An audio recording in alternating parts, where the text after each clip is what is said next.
Welcome to the Cast Blast Grill Chill podcast with Jeremy and Trevor, the podcast that's all about hunting, fishing, grilling, and chilling out and having a good time in the outdoors.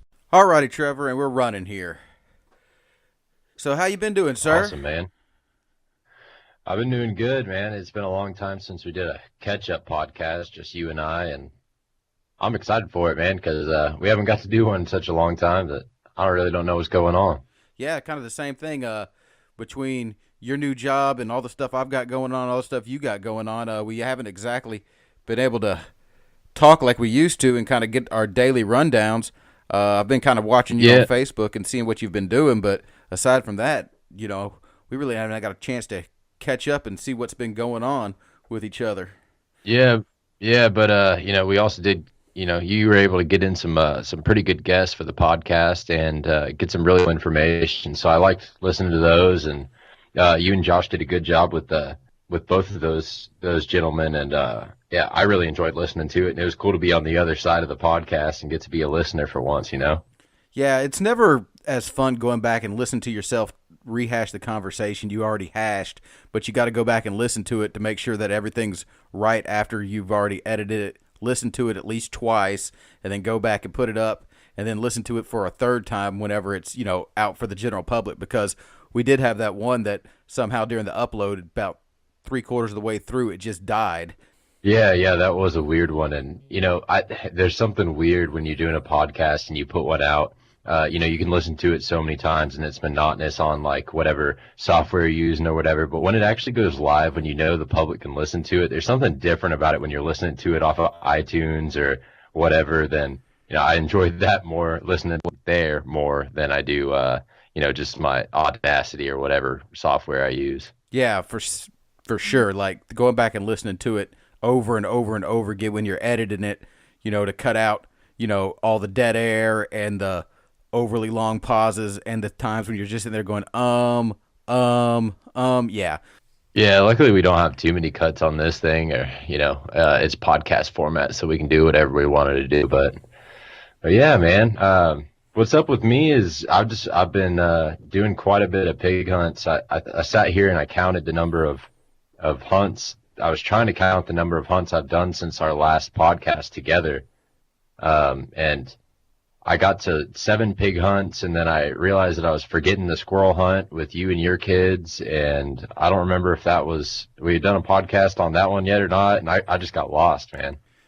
No, I don't think we've really actually had a sit down and talk about things since we, you know, kind of concluded up with our, you know, big game season and bird season podcast. I think the last time we actually had a sit down kind of BS session was right before we went to go on that squirrel hunt. Yeah, I think you're right. I think we were talking about doing the squirrel hunt, and you know, it was cool to get your son and daughter out there and get them in there. I mean, they had a blast. Yeah, I don't think we've touched on this, but we found one. The weather was really weird that day, and everything was just sticking to their nest. Found one good nest. I saw some movement up in the tree. Got your son on it. And we were like, all right, we just need to, you know, antagonize him a little bit to come out. And, man, he was sticking in there. He wouldn't come out. So he never got a shot off on that squirrel. But we did let him go back into the back over that big field. And you got him that, was it, man, I forget now. Was it a 20 gauge you got him? Yeah, it's a Winchester Ranger 20 gauge. Okay, I couldn't remember if it was a 410 or a 20 gauge that you'd got him. But yeah, he got to go shoot that a good amount, and yeah, so they were having a blast, and we got to scout our new blackberry spot. We saw all the plants on the ground that we were walking through. We were like, oh man, we got to check back here, and sure enough, 2 days ago, they're finally ripening on the bush, and yesterday I saw that you got the kids out, and they picked quite a bit. Yeah, we managed I don't know, a whole pail full. We just went down on the backside of the hill over here, and just kind of, my son came back and asked me if he could go pick a bunch of dewberries and blackberries. I was like, yeah, sure. I was like, where are they at? And he came back with red hands and red mouth and everything else. I was like, oh, there must be a bunch of them. He said, oh yeah, there's tons of them. And then he goes, can I take Caitlin with me? I was like, well, shoot, we'll all go.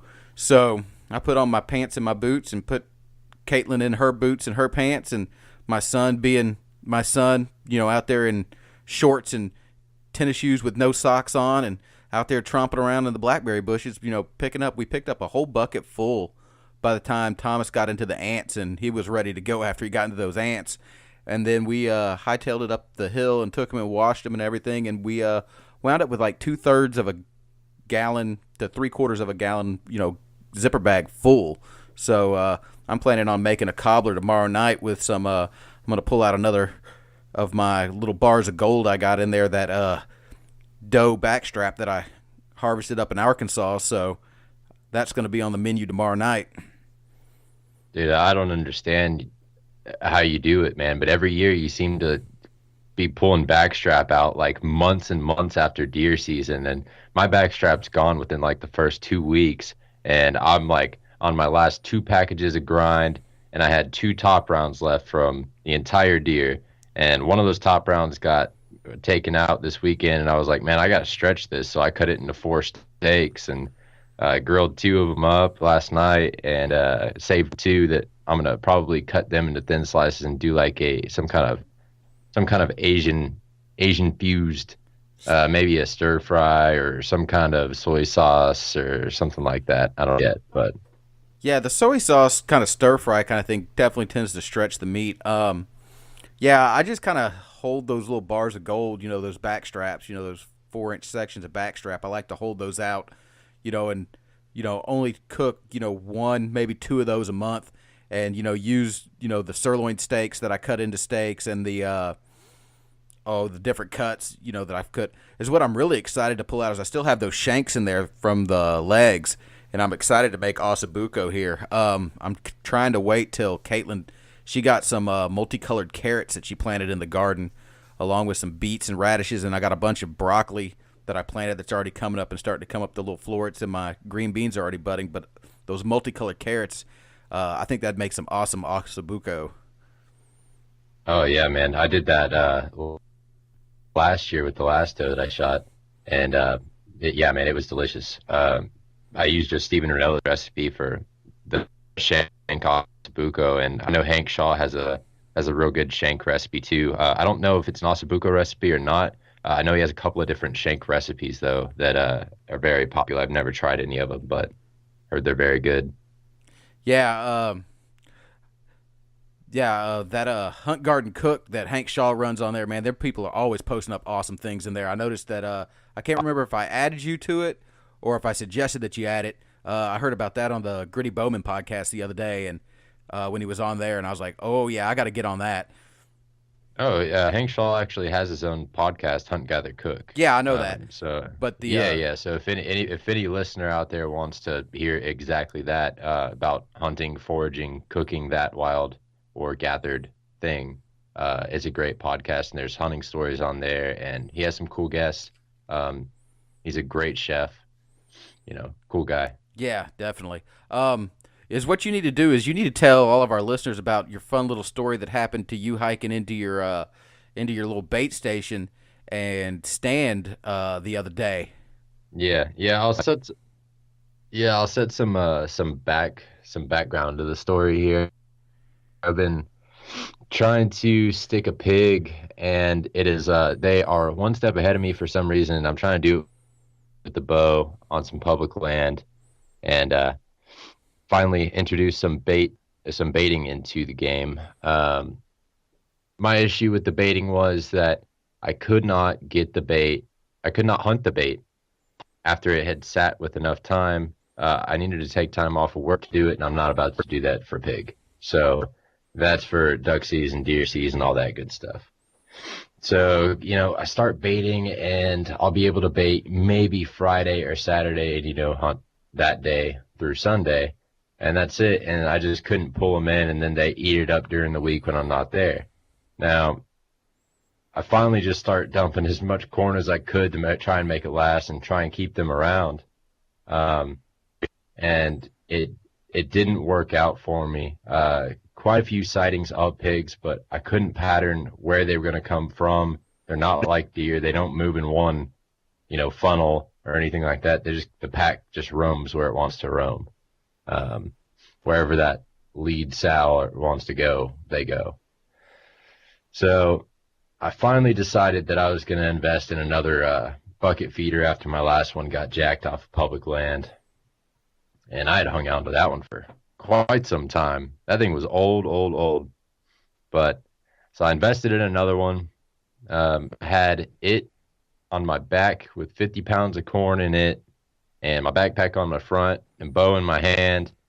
And I was walking to my stand and got about, I'd say 35, 40 yards from the base of my stand. And I heard something rustle in the leaves and look over and saw a silhouette of a pig and was able to duck down. I was kind of in a slightly lower area with some higher stuff around it. Some shrubbery type stuff around it. Was able to hide, get that feeder off my back with the corn in it, and drop the backpack. Rangefinder was already on my side, and I was like, okay. So I start scooting up this little trail towards my stand because that's like the only exit point out of this like shrub type stuff. I wouldn't have been able to, shoot a pig regardless.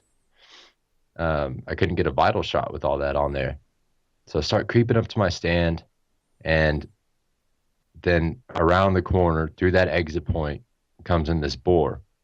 So I freeze, and there's slightly a curve in this game trail where I'm gonna hide like half of my body, and I come to full draw, and I'm on a knee.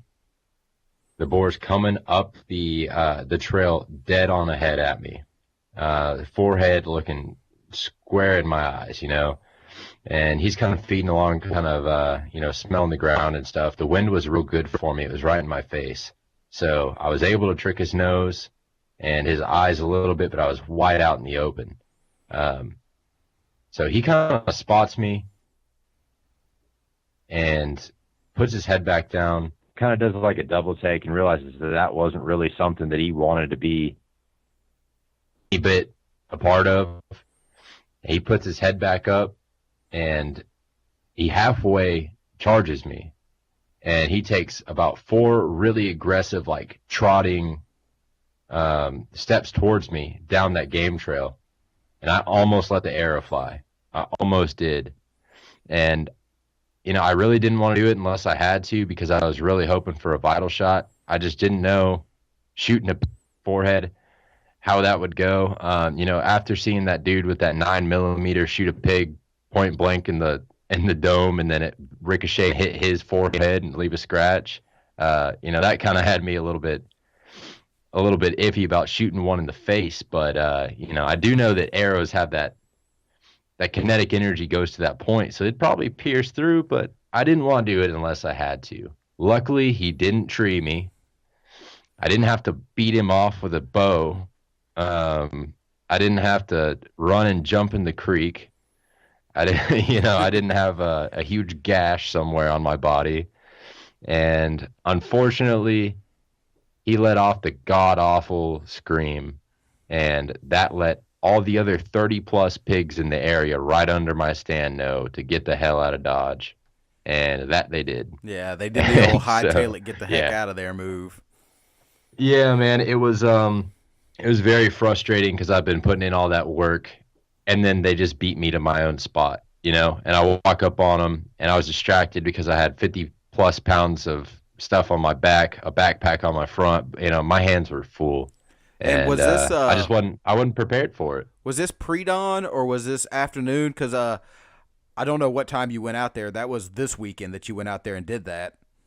That was Friday. So that was the 20th of April, and it was good weather, and it was the afternoon. I got out of work at 4.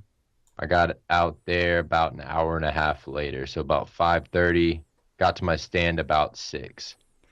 Okay, yeah, I was thinking you were on call. That's how come I didn't bother calling you, because I was thinking about going out there.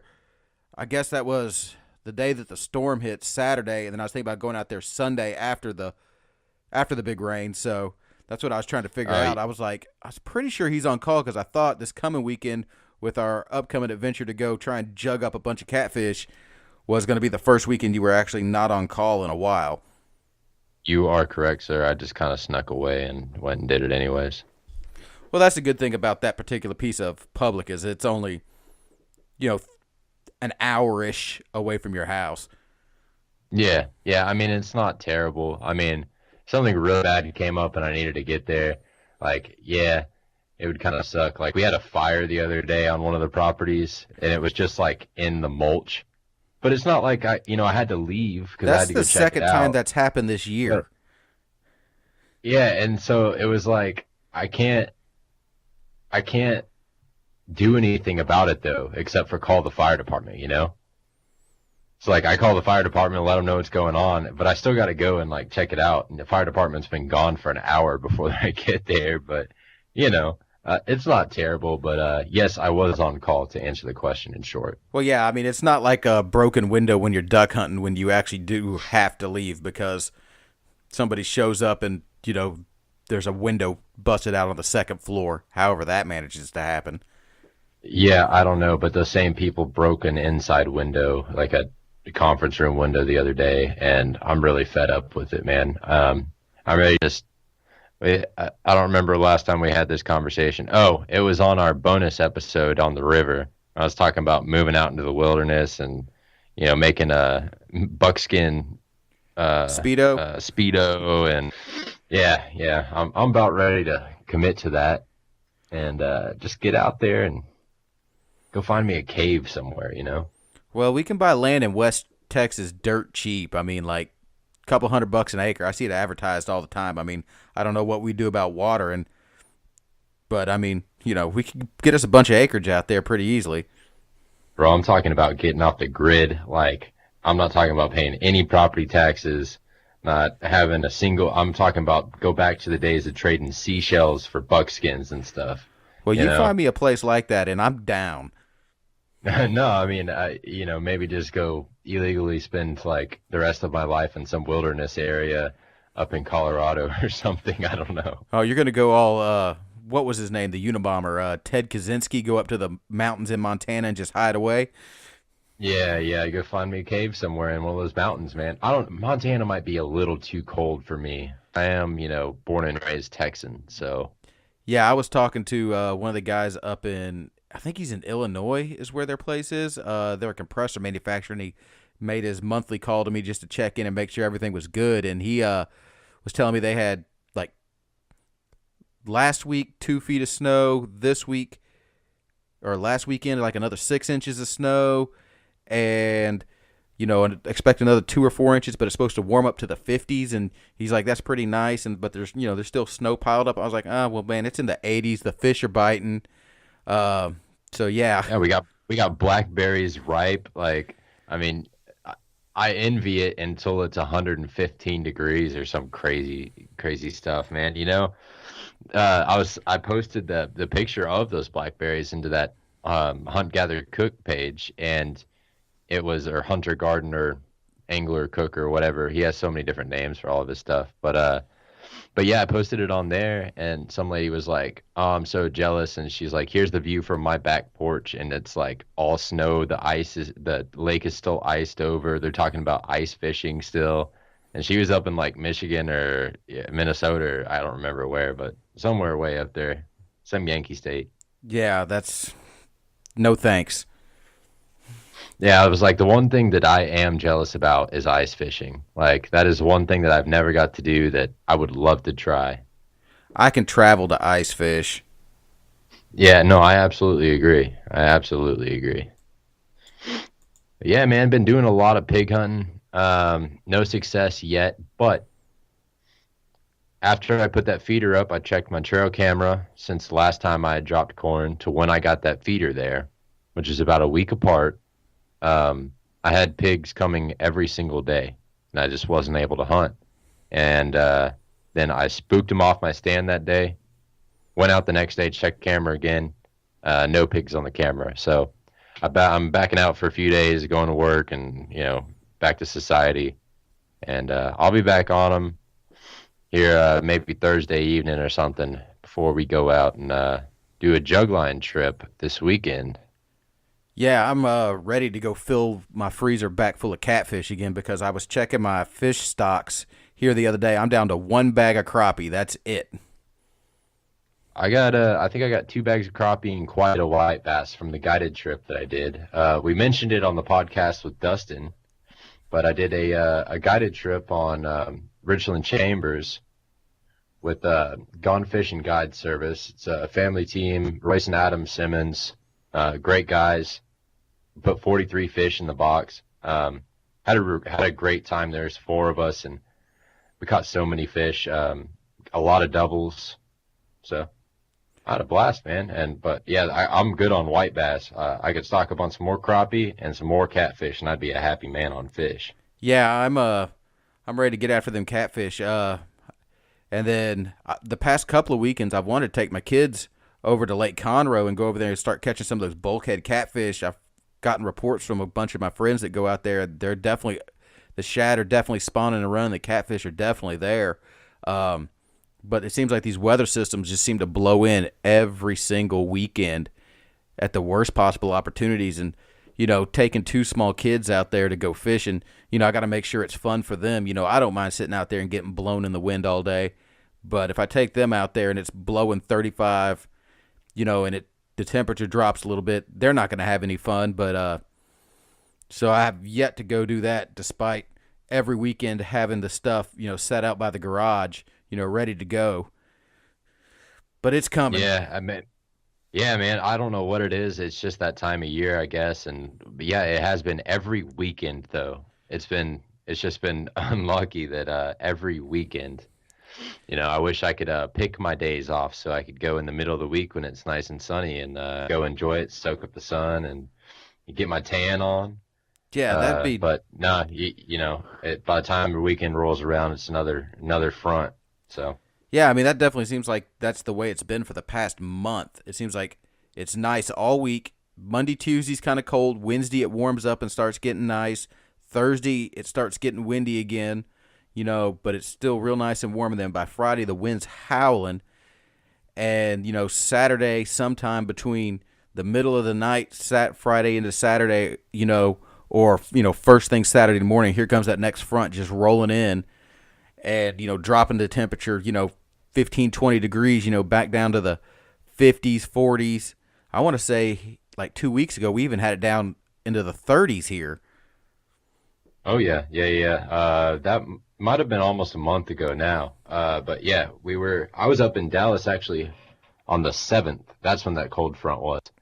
And I was up in Dallas for a Rangers game, baseball game, and it was 35 degrees, and we were at the game all night, man. We were freezing. I was in sweatpants under jeans and all that stuff. I was like, dude, if I knew it was going to be this cold, I'd have brought the camo system, and I'd have been, you wouldn't have been able to see me there.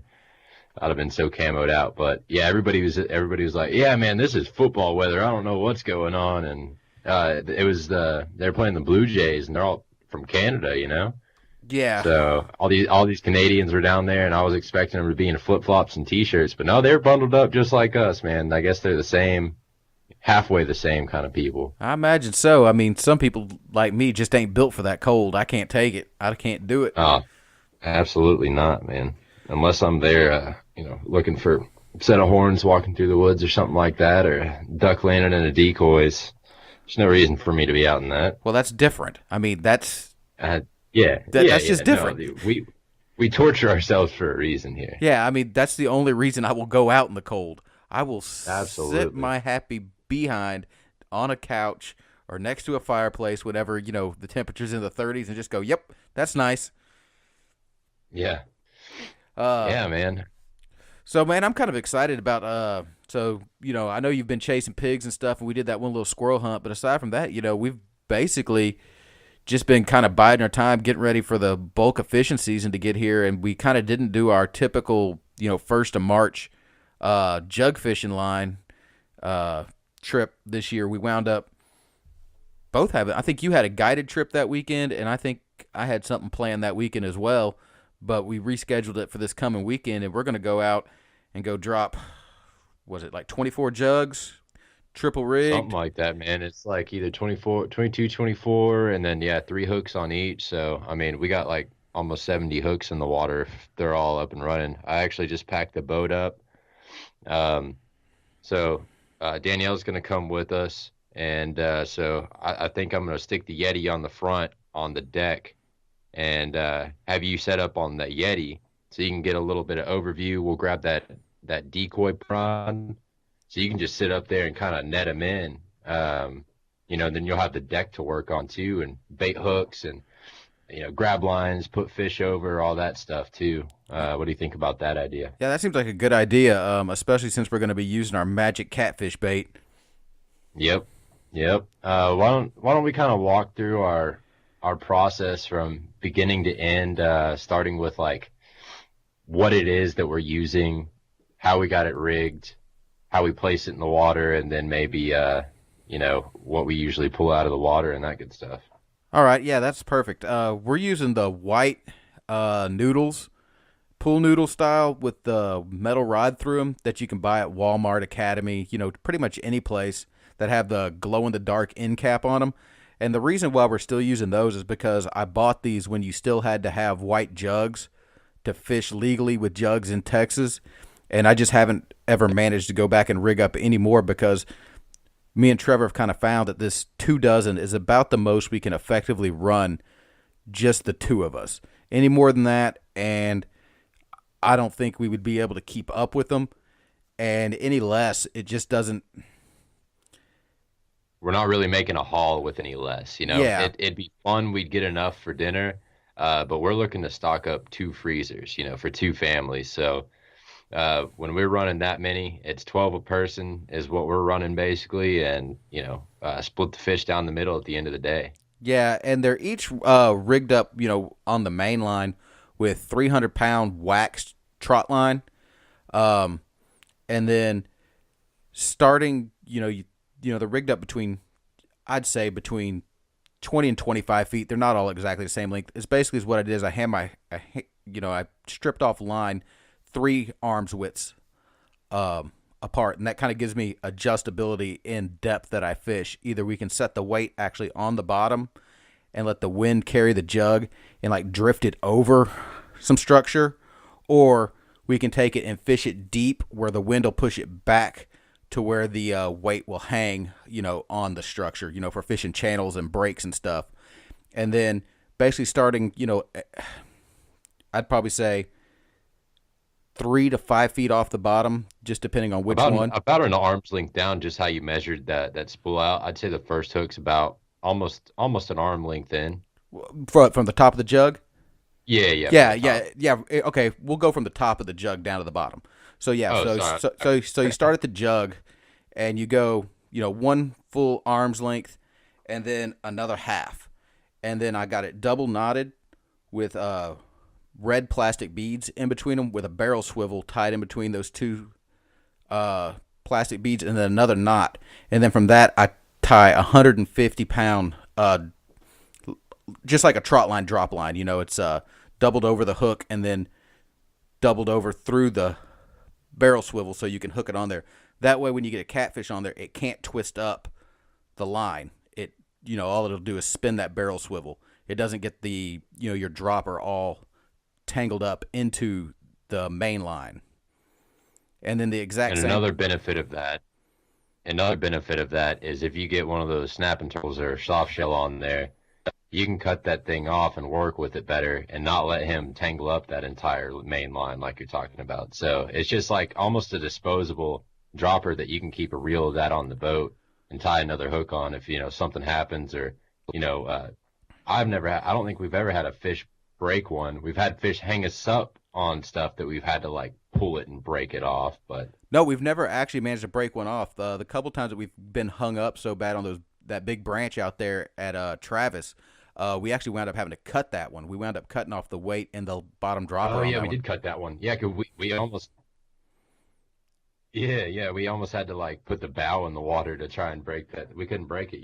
We couldn't break it. We both got in the middle of the boat and pulled as far as we could, and we were practically sinking the boat. So I had you get up on the top and pull as hard as you could without putting yourself into the water, and I reached down as far as I could with the knife and cut it.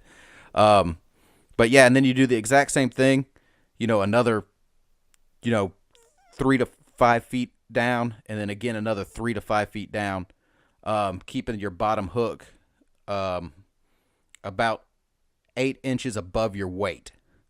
So you kind of space your stuff so you got 3 drops. So you're basically going to fish like, say you're fishing a 25-foot drop and you're fishing 25 foot of water. Now you're fishing the entire water column, and you can more efficiently target like where your fish are. Because as what'll really happen, we'll notice as we're going, we will consistently catch the majority of our fish on the top 2 hooks, the bottom 2 hooks, just the top hook, just the bottom hook, just the middle hook. And then we'll adjust our baits accordingly to there. And we've used everything for bait. We've used shad. We've used punch bait. I know guys that have used the Zote soap and other things along those lines. But what I find works, we've used big old shiners. But when you're wanting to put fish in the boat, there's only one bait to use in Texas. You got to check with your local fish and game laws in other states to see if this is legal. But goldfish.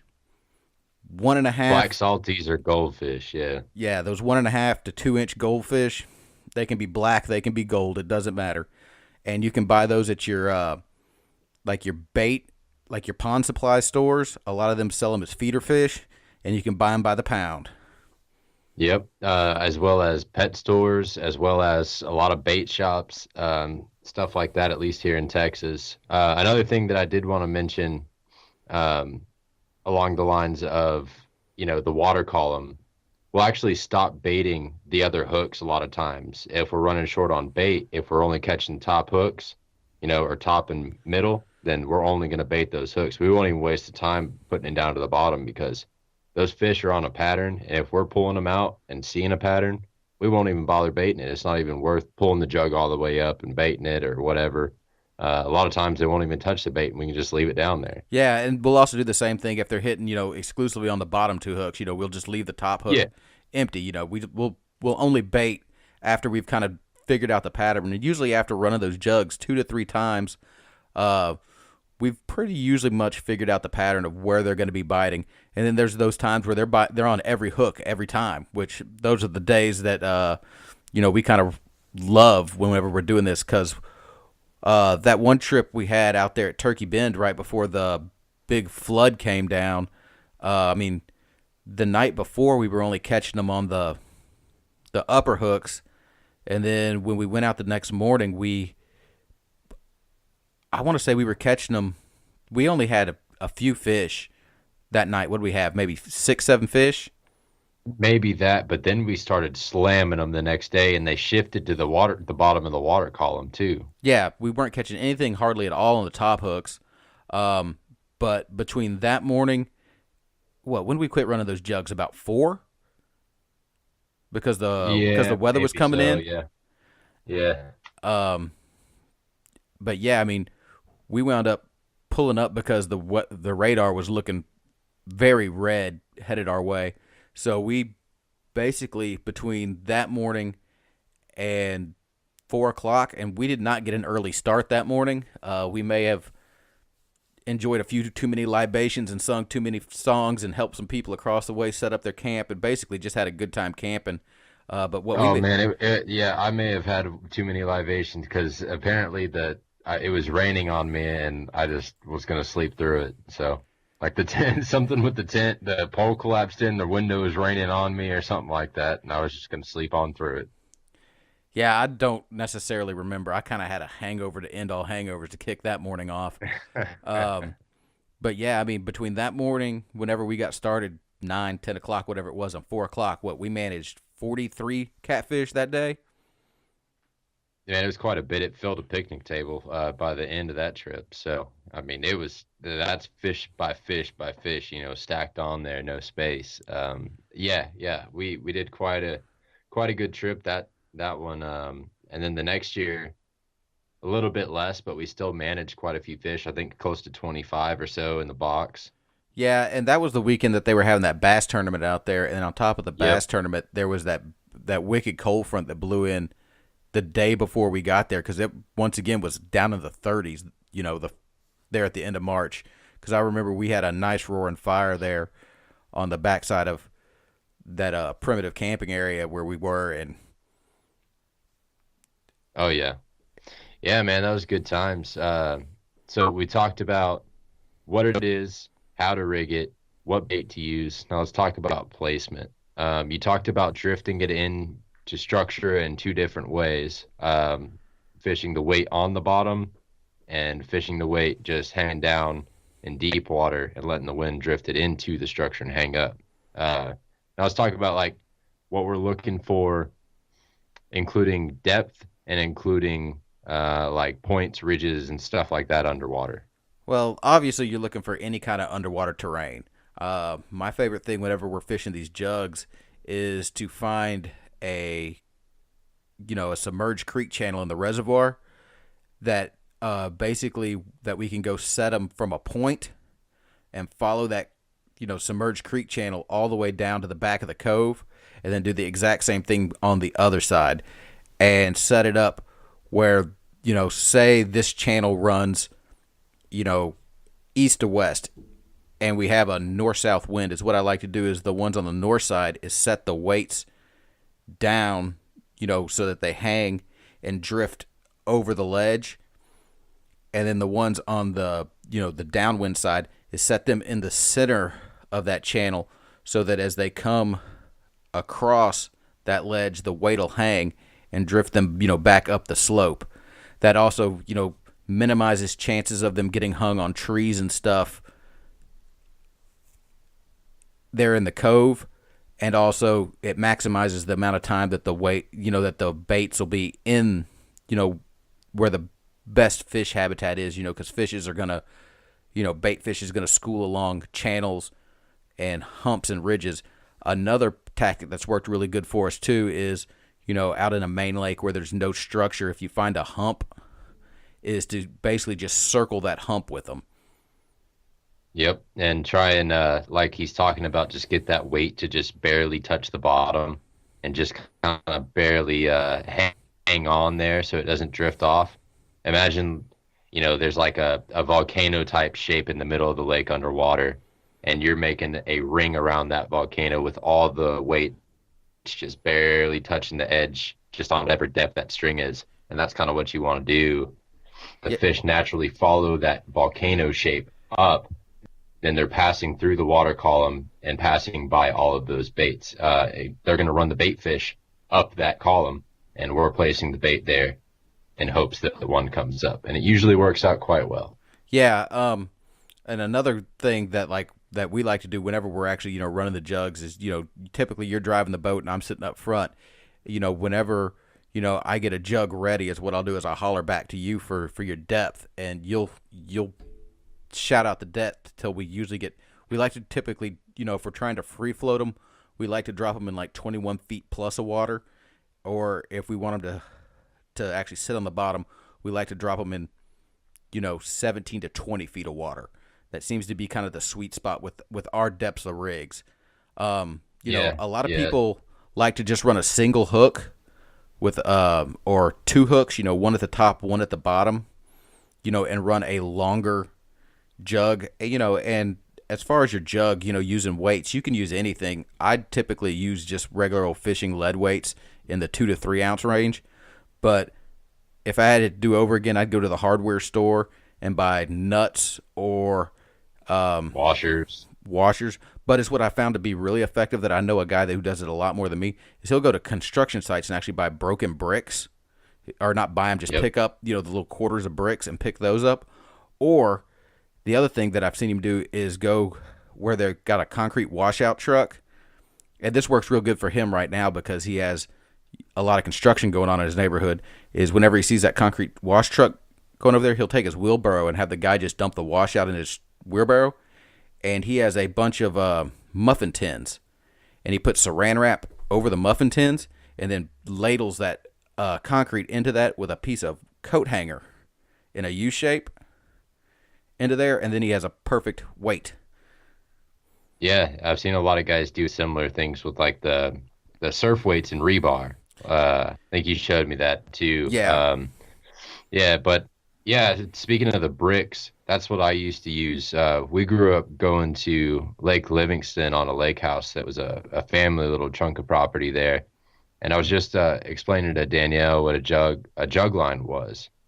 And she's like, well, why do you call them jug lines if you're using a noodle? And I was like, well, I used to have our grandma save me all the empty detergent bottles, All those and empty she'd save bleach them bottles. all year round until I got up there in the summertime. Then I'd rig all of them up with string and hooks and just whatever I could find. Then I'd go out and get broken pieces of brick from laying around on the side of the yard, or a little brick trash pile or whatever, and tie them onto the bottom for a weight and go throw them out in the lake. Either swim it out there or kayak it out there or whatever kind of transportation I had that day. You there? Yeah, I'm here. Can you hear me? Okay, yeah, it just kind of crackled and I lost you there for a second. But yeah, I definitely remember running a lot of bleach bottle jug lines out there and also a lot of trot lines out there. That was, if you really have the time and the ability to go fish them, I mean, that's the most efficient way to put food on the table, I think, period, in a discussion. If you can get you 250 hook trot lines and, you can go run them, once or twice a week, that's money right there. That's, catfish in the freezer, guaranteed. Absolutely, man. And speaking of trot lines, you see that guy in the lower Brazos caught that bull shark like a month ago? Yes, I did see that. That's I don't know if that's the same one that's made the rounds before on the internet, but yeah, those bull sharks have a tendency to make it, up the Brazos and up the Trinity. I know there was another one where a guy caught one almost all the way up to Lake Livingston Dam. Maybe not quite that far, probably about Liberty. Like in 2005, that was a big one. I want to say it was over 48 inches. Yeah, the one that I saw was he was maybe about 30 or so. He was still a big bull shark, but yeah, those bull sharks are cool, man. But yeah, trot lines are super effective. One thing that I've never done that I would like to try is the limb lining, which is basically go to the bank, usually on typically it's on a river or a creek or something like that. It works out a little bit better, but it doesn't have to be. And just a long straight stick basically of any kind. A lot of guys use fiberglass or PVC or something like that, or tree branches and good stuff like that.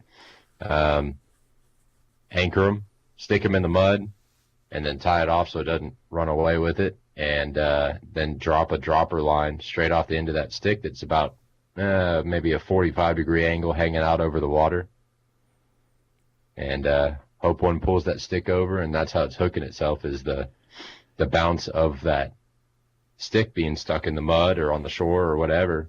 That's hooking itself, setting the hook, and then if it does pull that stick out, you got it tethered as well. Yeah, you got it tethered to a tree or or a screw anchor in the ground. Yeah, I know a lot of guys that use that particular fishing method that do it for yellow catfish. They'll put a perch the size of your hand on there, and they'll put it, But what's funny about that is most of those guys who do that, like you'd think they'd fish that fish real deep. They actually put it just below the surface. Yeah. Yeah, it's almost like, if you've seen that show, what's the gator show out there Swamp in Louisiana? People, where they go Swamp gator People hunting, yeah. Yeah, they're basically limb lining. I mean, Well, yeah, that's exactly what they're doing. It is. Yeah, I mean, they're even tying off string to tree branches, just got it tethered over. So, but yeah, that's something I would like to do that I've never done before. In kind of the realm of what we're talking about here, trot lines, jug lines, limb lines. I think those are the three kind of it's called main ones that if you it's that passive fishing. It's one of my favorite reasons why I like to go do this with you is because every time we do it, we always bring our bass stuff or our crappie stuff or something else. So, we go set out our jugs and we motor over 5-10 minutes away, where we could still see them and watch them, and then try and fish crappie or bass or whatever there for a little bit, and then when we see 2 or 3 of them start either swimming the wrong direction or bobbing up and down, we'll go back over there, check them, run them again, bait them back up, toss them back over the boat.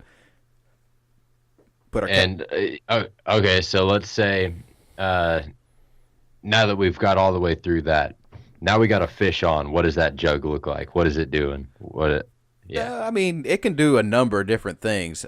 Most of the time, it'll just kind of pop up and down, like it'll try to lift it, you know, like a no weight buoy, try to make it stand up on end. But it generally, you know, an average size, you know, good eating size catfish, a 3 pounder, 5 pounder or so, it typically won't stand that up actually on end. It'll stand it up for a second or two, but then it just kind of flops back down.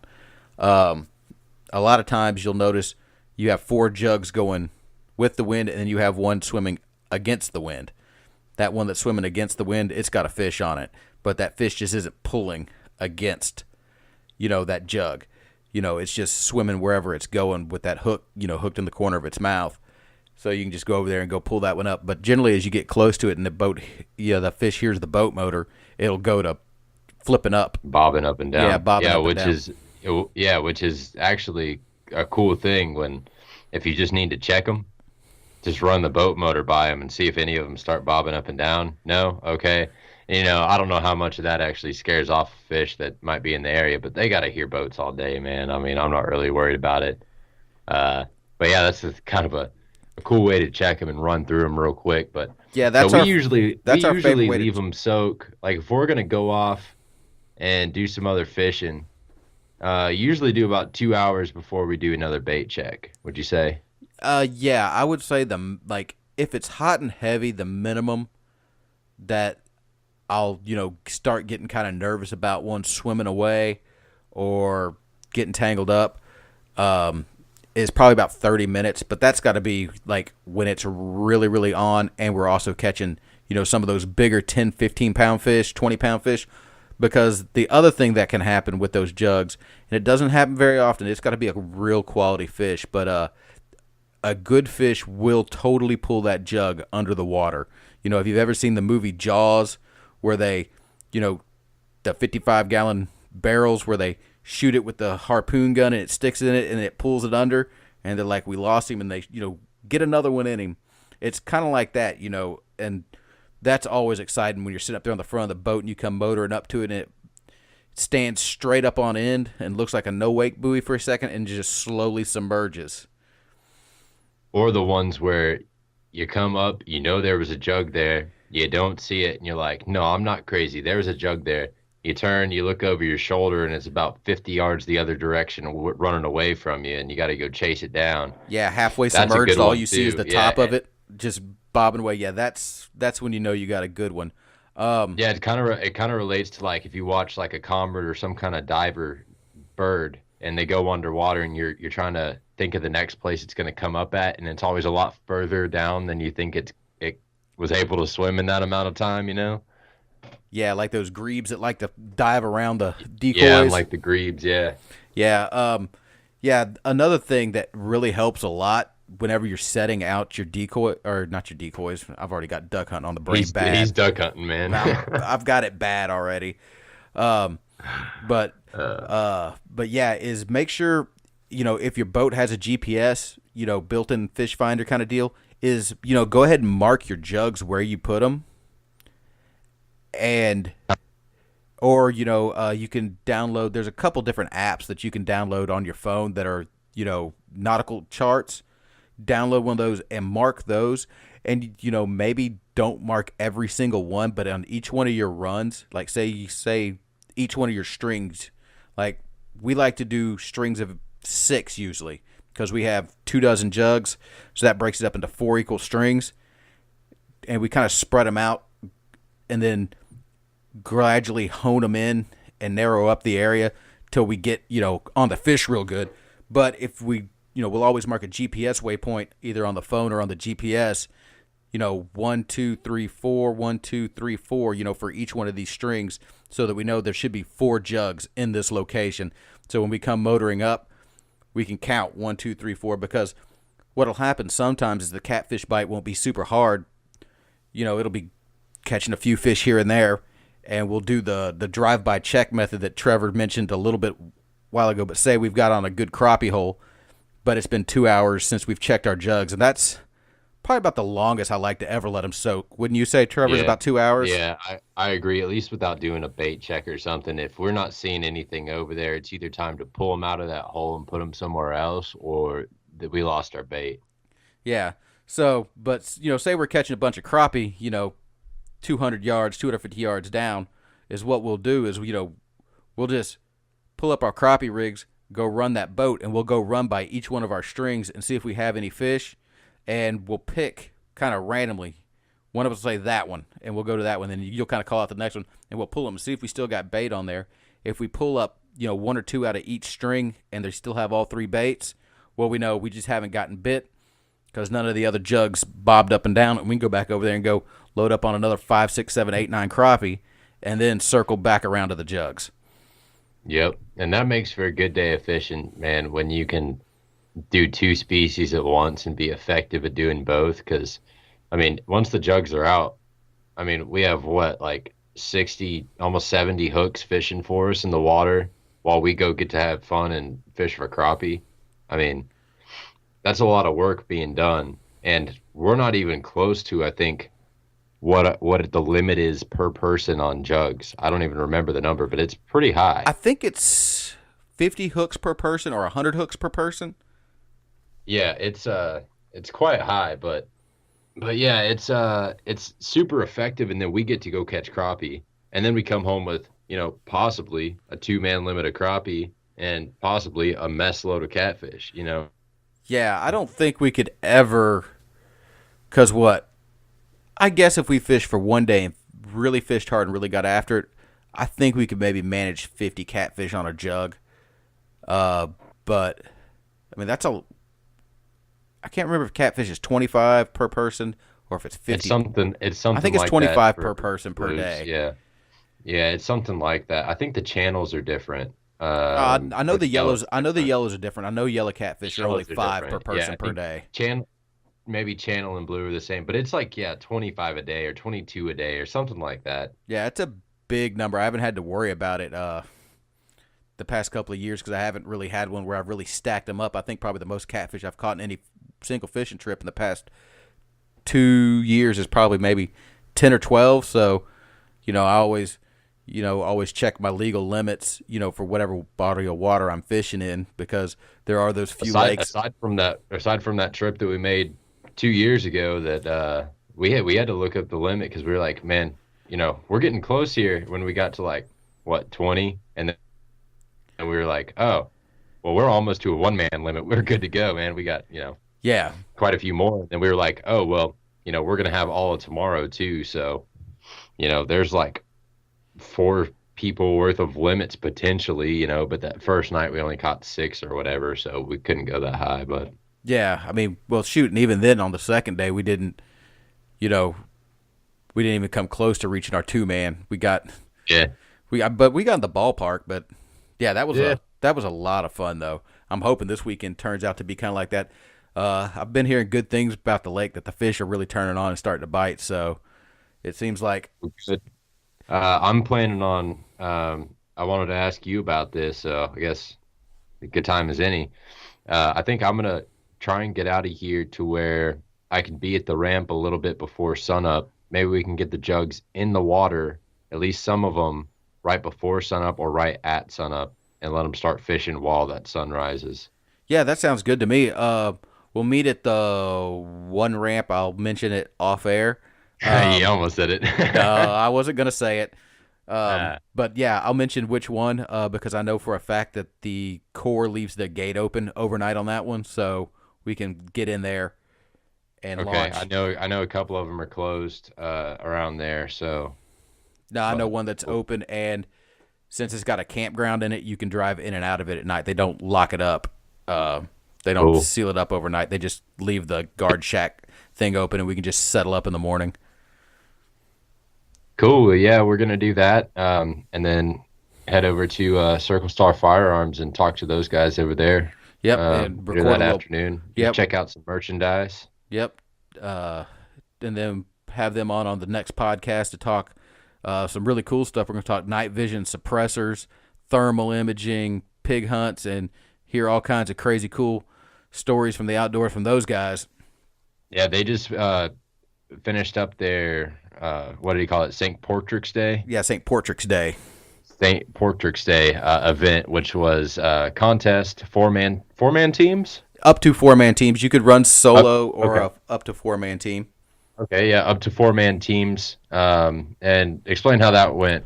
You were more on top of it than I was. It was most weight over a certain period of time. Yeah, it was a heaviest hog contest was the way your base fee entered, but they had 4 jackpots too.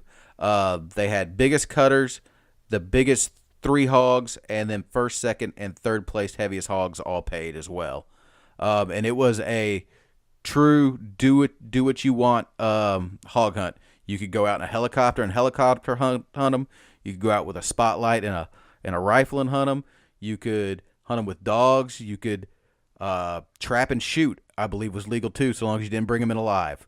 But it was just the heaviest hogs that you could bring in, and you got to start hunting on Friday at noon and go all the way till Sunday at noon. They had to be weighed in by Sunday at noon. The biggest pig weighed just south of 300 pounds. And the biggest cutters was 7 inches on one side and 2 inches on the other for a combined, they averaged out the 2 cutters for 5. But yeah, the top 3 all biggest pigs were, 280 plus. And the first place team took the biggest hog and the biggest stringer of 3, and I think also got the third place biggest pig hunt. Some guy down in South Texas killed the one on a guided hunt. He went out with a guide. He was from, I think he was from someplace out of the state actually, and came in and did a guided hunt with that one. And he was a solo guy, and he's the one with the biggest cutters. And then there was I want to say some local guys from around here got the second place sized hog. Yeah, man, it looked like a cool event. They were having hogs come in at all hours of the day, all hours of the night, up until a reasonable hour, and then green Lone Star beer, barbecue, green beer, and barbecue, and all kinds of cool stuff. And that was at Circle Star Firearms. So anybody needed more lights or ammo or guns or needed to step it up, it was all right there for them. So that was cool. Yeah. Okay. So you weren't there. So like I said, this was basically a free for all contest. Anything you wanted to go, any way you wanted to hunt. What do you think was the way the guy who killed the biggest hog was hunting? All right. I want to say like a 357 mag or something like that. No. Not what kind of gun. Was he hunting with? Was he out there with thermal? Was he out there with night vision? Was he hunting out of a helicopter? Was he? Oh no, Was he out there with a spotlight? I want to say he just if it was a guided hunt. No, the biggest hog was done by some guys over there, and kind of over there by kind of halfway. Some local guys. Not local. They were around from like the Brenham area. They're kind of local, but not like dead on local. Brenham. Actually a little bit south of Brenham and closer towards you, like Giddings, kind of out that direction. I want to say, I'm gonna go out on a limb here and say that they speared it. No, they didn't spear it. All right. These guys. Did I get another shot? Sure, you can have another shot. It's got to be dogs then. Nope. These guys did it the old-fashioned hunting way, man. They did it with a spotlight and a rifle. There you go. That's an effective way to do it, man. And I mean, what's crazy is these guys out there with a spotlight and a rifle took first place in this competition, and also won the heaviest stringer of 3 hogs with nothing but a spotlight and a rifle.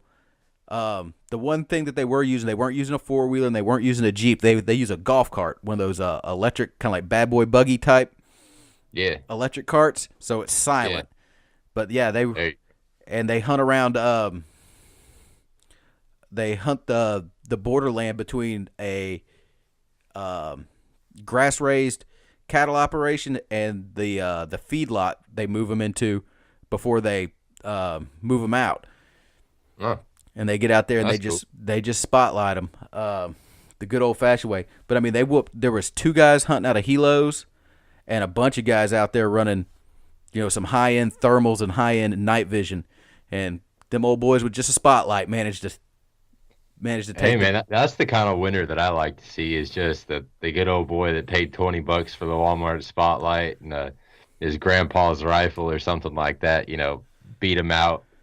At no cost to them and except the entry fee pretty much. And good to hear that they kind of got their system down and they're helping out that cattle operation too, man. To get the hogs out of there and yeah, exactly. Keep feet on the ground for the cattle. Oh yeah, they definitely did a good job. I mean, they weighed in 6 hogs, I think, and each one of their stringers was close to 1,000 pounds. That's awesome, man. Yeah, that's a cool event. If I had a spot that I could not go out 7 times for pigs and not shoot any, if I got a little better success rate going, then I would have entered it. But yeah, it's time, man. I need some freezer filler, and tell you what, man, I'm in a sweat box right now. I'm about to freaking die. So let's wrap this one up so I can go outside and get some fresh air because I am heated. Yeah, I'm with you. I'm in a sweat box too. So yeah, let's go ahead and wrap it up. We'll be back next week with, like I said, our interview with Circle Star, and you guys get outside and enjoy this weather. Hopefully the rain will quit on the weekends and we can actually get outside, when us working stiffs, can actually get outside and enjoy something. But the berries are ripe, the fish are biting. Get outside and enjoy it, guys.